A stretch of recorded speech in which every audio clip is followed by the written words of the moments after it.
ഒരിടത്തൊരിടത്ത് ഒരു രാജാവുണ്ടായിരുന്നു. ആ രാജാവ് അവിടുത്തെ ജനങ്ങൾക്ക് സ്വർണ്ണ നാണയങ്ങളും സമ്മാനങ്ങളും നൽകിക്കൊണ്ടേയിരുന്നു. അങ്ങനെ അവർ ആ രാജാവിൽ ആശ്രിതരായി മാറി. പയ്യെ പയ്യെ രാജാവ് അവരുടെ വീടും സ്ഥലവും മോടി പിടിപ്പിച്ചുകൊണ്ട് കയ്യേറി. പാവം ജനങ്ങൾ രാജാവിൻ്റെ അനുയായികളായി മാറേണ്ടി വന്നു.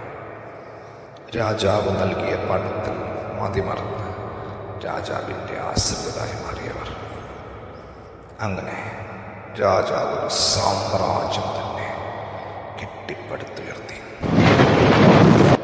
അപ്പോൾ അവരറിഞ്ഞില്ല അതൊരു കെണിയായിരുന്നുവെന്ന്. അടിമത്തത്തിലൂടെ രാജ്യത്തിൻ്റെ നാശത്തിലേക്കുള്ള കെണി.